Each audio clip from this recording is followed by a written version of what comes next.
ఓం నమో భగవతే వాసుదేవాయ నమః. శ్రీమద్ భగవద్గీత ఈరోజు 55వ భాగం గురించి వివరించబడును. భగవద్గీత మొత్తము 18 అధ్యాయాలు ఉండడం అనేది జరిగింది. ఈ 18 అధ్యాయములలో 3 భాగాలు పూర్తి చేయడం జరిగింది.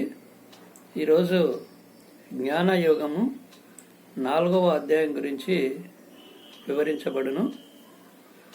ఈరోజు శ్రీకృష్ణ పరమాత్మ 5 ఉపమానాల ద్వారా మానవుడు మోక్షం పొందొచ్చు, లేదంటే ఆత్మజ్ఞానాన్ని పొందొచ్చు అని చెప్పి వివరించడము ఈ యొక్క ఆత్మజ్ఞానంలో చెప్పడం అనేటువంటిది జరిగింది. ఆ 5 ఉపమానాలలో మొదటిది మనము చెప్పాల్సినటువంటిది ఈ యొక్క జ్ఞాన తపస్సు గురించి మనము మొదట వివరించడం జరుగుతుంది. జ్ఞాన తపస్సు అంటే కాల్చడము అని అర్థం వస్తుందని శ్రీకృష్ణ పరమాత్మ చెప్పడం జరిగింది. మానవుల్లో ఉన్నటువంటి కామము, క్రోధము, మదము, మాత్సర్యము, లోభము, మోహము, దుర్గుణాలు, చెడు ఆలోచనలు, అదేవిధంగా కోపము, భయము, అసూయ, ద్వేషము, ఇలాంటి వాటినంతా కూడా కాల్చివేయమని చెప్తాడు. జ్ఞాన తపస్సు అంటే ఈ యొక్క వీటినంతా కూడా మనసులో ఉన్నటువంటినంతా కూడా కాల్చివేయండి అని జ్ఞాన తపస్సుగా శ్రీకృష్ణ పరమాత్మ చెప్పడం అనేటువంటిది జరుగుతుంది. అదేవిధంగా రెండవది జ్ఞాన యజ్ఞం గురించి మనము ఇప్పుడు చెప్పుకుందాము. జ్ఞాన యజ్ఞం అంటే చాలా డబ్బులు పోసి, అదేవిధంగా ద్రవ్యాలను వాటిలో వేసి, అగ్ని వేసి, దాంట్లో ద్రవ్యాలు వేసి, ఇలా యజ్ఞాలు, పెద్ద పెద్ద యజ్ఞాలు డబ్బులు ఖర్చు పెట్టి చేయడం కాదు.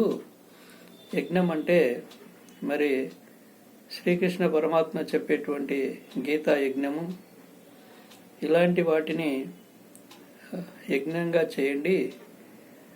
అదేవిధంగా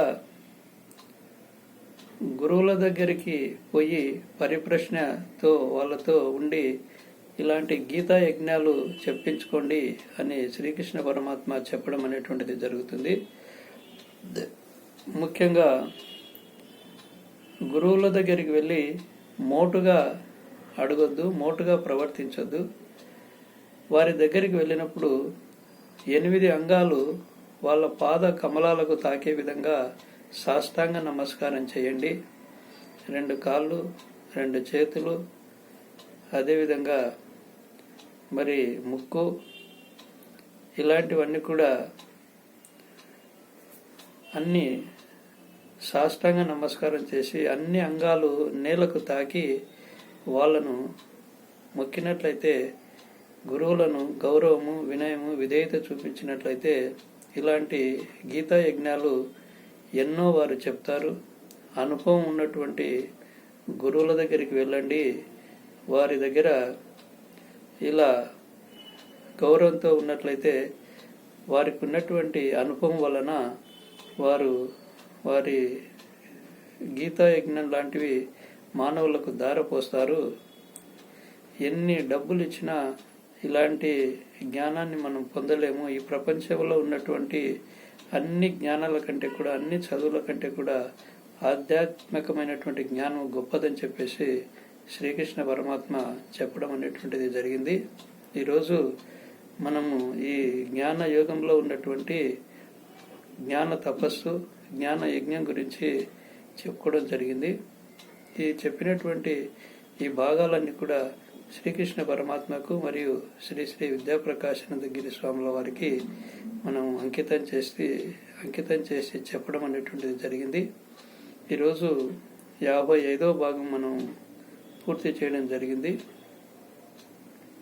అదేవిధంగా ప్రతి భాగంలో చాలా ముఖ్యమైనటువంటి మానవునికి పనికొచ్చేటువంటి ఎన్నో ఆధ్యాత్మికమైనటువంటివి ఎంతో బాగా ఉంటాయి. కాబట్టి వీటిని మీరు తీరిక సమయంలో గతంలో ఉన్నటువంటి వాటిని కూడా మరీ వినాలంటే మీరు ఈ ఛానల్ను మీరు సబ్స్క్రైబ్ చేసుకున్నట్లయితే మీకు వీలున్నప్పుడల్లా కూడా వినొచ్చు. మరి మనము ఈ ఆధ్యాత్మిక చింతనలో విన్నటువంటిదే వినడం వలన ఇంకా మనకు పుణ్యంతో పాటు జ్ఞానం కూడా పెరగడానికి అవకాశం ఉంటుందని చెప్పేసి శ్రీకృష్ణ పరమాత్మ చెప్పడం జరుగుతుంది. సాహిత్యంలో అయితే మనం చెప్పినది పదే చెప్పడం వలన బోరు కొట్టొచ్చేమో, కానీ ఈ ఆధ్యాత్మిక చింతనలో మరి విన్నటువంటిదే వినడం వలన తప్పేం కాదని చెప్పి శాస్త్రాలు చెప్తున్నాయి. కాబట్టి మళ్ళీ వినడానికి ప్రయత్నం చేయండి. ధన్యవాదాలతో శ్రీ జయారెడ్డి. శ్రీకృష్ణ అర్పణం.